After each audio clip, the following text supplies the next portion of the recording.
Hey Algebra 1A kids, Mr. Hayward here. Today we are starting our wrap-up of Chapter 5. If you are doing the pack and pickup or if you are printing stuff out, hopefully you will see we've got a Chapter 5 review Part 1. Kind of weird because it's going to be 2 weeks, but in the 2-week increments, this fell on the last week of one pickup and the next part we'll find. Yeah, whatever. You don't care about that. But anyways, this is part 1. We're going to do the odds today and then the evens on Wednesday, just like we always do. And then next week we will do part 2.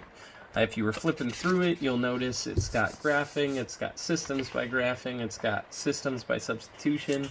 Part 2 is going to have systems by elimination, and then it's going to have the graphing inequalities and systems of inequalities, which you so loved because last week we did like mad cow stuff and it was freaking awesome.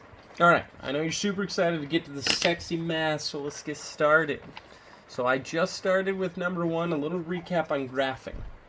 So you should in your brain hole say this is y equals mx plus b. We always start with the b, that's my y-intercept. I'm going to put a dot there. Then I'm going to follow my slope, which is always right in front of the x. Since there's only a negative, we'll put a 1 over 1. So negative 1 over 1 tells me to go down 1, right 1, down 1, right 1, down, right, down, right, down, right, down, right. I typically put as many dots as I can, which also would mean I need to go the other direction. Instead of down right, I go up left, up left, up left, up left, up left.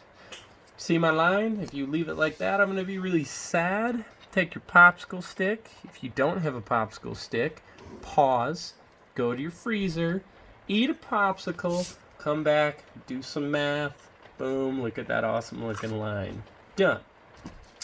Okay, let's shift down to number 3. So now we are officially looking at a system. This says solve each system by graphing. Remember, a system of equations just means 2 equations.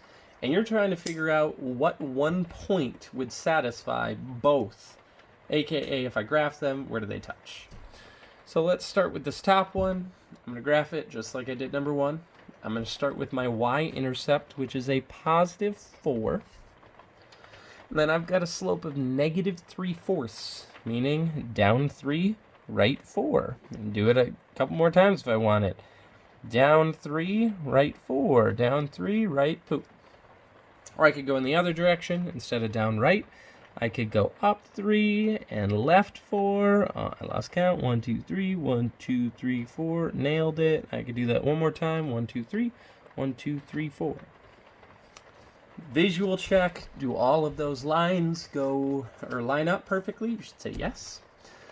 This is going to be a gorgeously straight line. We're not worried about dotted or solid here because this is an equation, not an inequality. Then let's graph this bottom sucker in red. I'm going to start at the y-intercept, which this time is negative 4. And I've got a slope of 5/4, meaning I go up 5, 1, 2, 3, 4, 5, to the right 4, 1, 2, 3, 4. Now I can do it again, but hopefully it's obvious that this point right here is where they're going to touch. So you could just come draw your line. You don't even have to draw the line. As soon as you know, you could be done. Except for if you left it like this, I'd be so sad because you have not actually written your answer. You need to come back and say, oh, the answer is the point where they touch, 4, 1. Now I am done. This is my answer. Woo! Makes people happy. Smile face. Yeah. Cool. Okay, anyways. Let's move on. Alright, now we're looking at number 5. Now, hopefully you look at this and say, those aren't in slope-intercept form. What should I do now? And then hopefully you say, okay, before I graph them, I need to change those suckers into slope-intercept form. So like this top one, 5x minus 9y equals negative 36. Before I do anything else, I'm going to take a little time, change that into slope-intercept form. Should start by subtracting 5x and I get negative 9y equals a negative 5x minus 36. Don't squish them together. And then lastly, I divide everything by negative 9, and I get y equals 5/9 plus 4. All right, so I'm going to write this up here. This is actually y equals 5/9 plus 4. 5/9 x plus 4. I didn't write that there either. There we go. All right, then you can come and graph that. You can say 5/9 x plus 4. Let's start at plus 4 again. Ooh, really liking that number.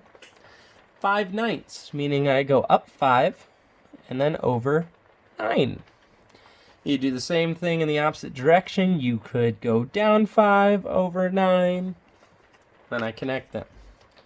That is how to graph something in standard form.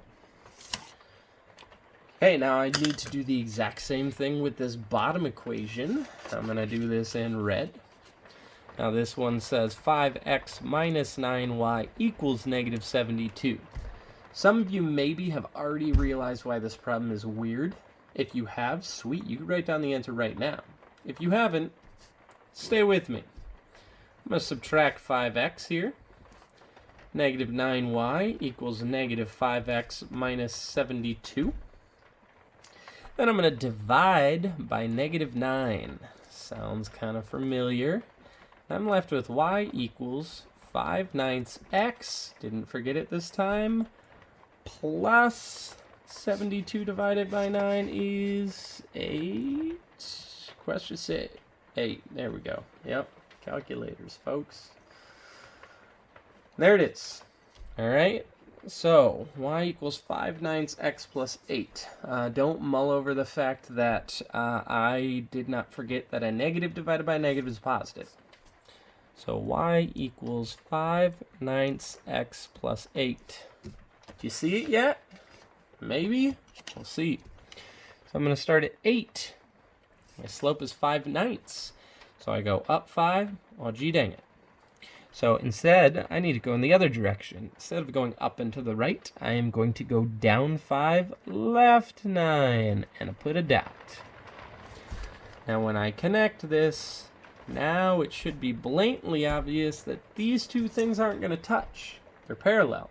But my answer is not parallel. My answer is, there is no answer.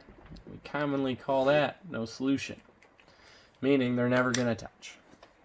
So if you graph two things and they are parallel, they don't ever touch, you would say the answer is no solution. That is how you solve by graphing. All right, let's go down to number 7. We are now solving by substitution. I like this one. Okay, spoiler alert, I like them all. Anyways, so this is where we did the teacher sub thing. Meaning, I found the place where it says y equals. It almost always says y equals. Sometimes it says x equals. But I'm not talking about something that says like y equals here, because this doesn't just say y equals. This says 6x minus 3y equals. I'm talking about that spot where the y is the only thing on that side of the equal sign. And I call that my teacher. Then everything else on the other side of the equal sign I call my sum. Now I'm going to rewrite my top equation, 6x minus 3y equals negative 21. But look what I left out. I left out my teacher. If the teacher's not there, who shows up in their place but the sum? Now I want you to notice that I only have one type of letter here. I only have x's, so I could solve. So let's see, 6x, negative 3 times negative 5x is a positive 15x. 6x plus 15x is 21x.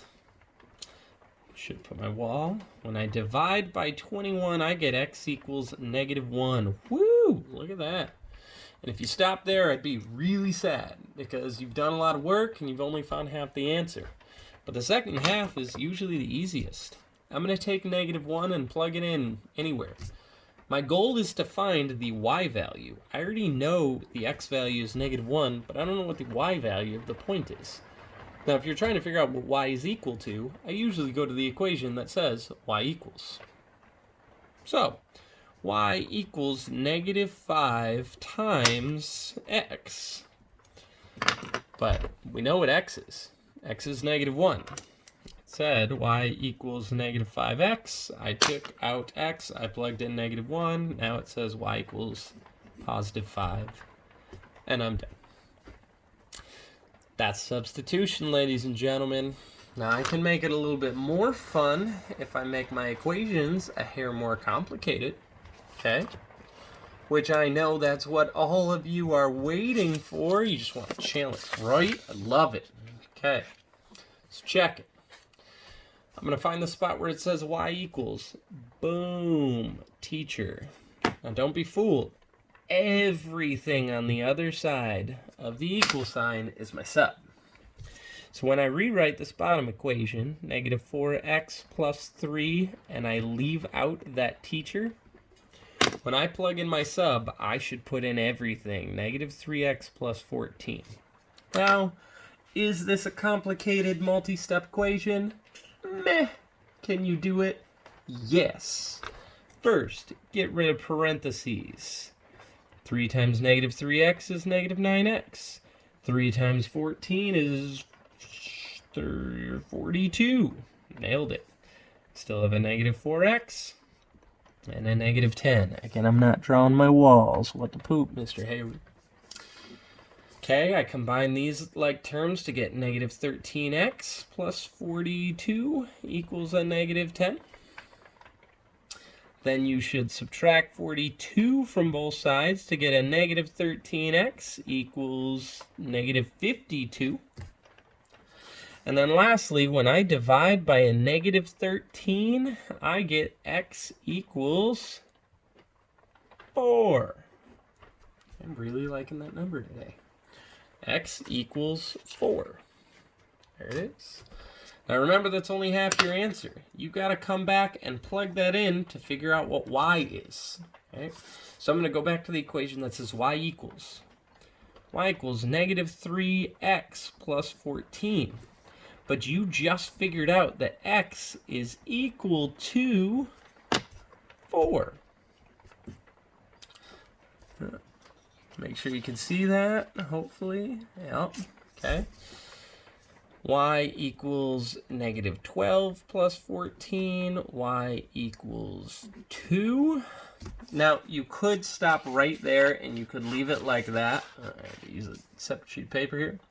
And you could say x equals 4, y equals 2, but you should go back and write it as a point.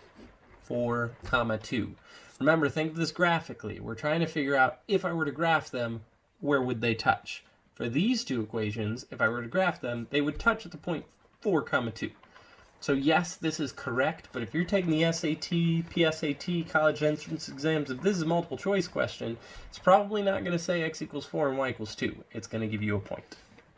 All right, let's look at our last problem for today. That is number 11, and then we'll call it.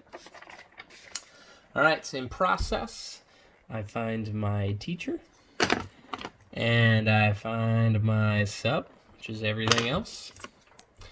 I'm going to rewrite the other equation. Now, I'm going to pause for a second. Notice that my teacher and my sub, it's not guaranteed that it's going to be on the top equation or the bottom equation. It just depends where the y equals is, or the x equals. So in number 9, the y equals was on the top. In number 11, the y equals is on the bottom. That does not matter. Okay, 6x minus 6y equals 24. Notice I didn't write y, though. I wrote a big old set of parentheses. And in that set of parentheses, I am going to write my sub.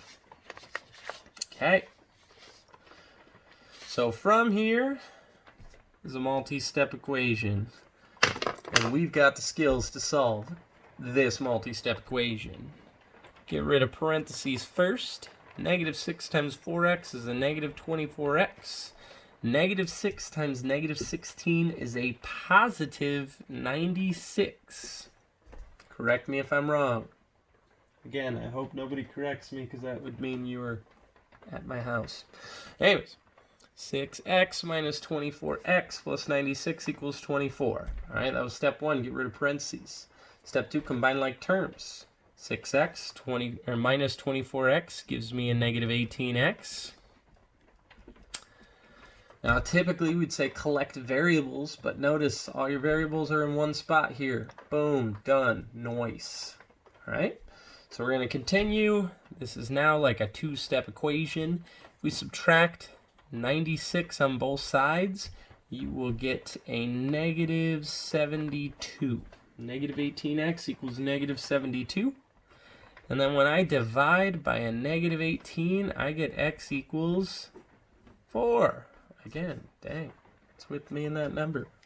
Also, you can't see that. There it is. I divide by negative 18 and I get x equals 4. But remember, don't stop there. You're going to come back here. Keeping my paper together. You're going to take that 4 and you're going to plug it in. So y equals 4x minus 16. But you just figured out that x equals 4. So notice I wrote, instead of 4x minus 16, I wrote 4 times 4 minus 16. Now, I get a lot of people here sometimes, and they say 4 times 4 is 16. Okay, 16 minus 16. Oh, shoot, no solution. Wrong. 16 minus 16 is a number. All right, so now I got x equals 4 and I got y equals 0. I'm going to come back. I'm going to write it as a point, 4 comma 0, and be done. There it is, ladies and gentlemen. That is solving by substitution. We'll pause there for today. On Wednesday, I will do all the evens. All right, miss y'all. Hope you're behaving. Bye.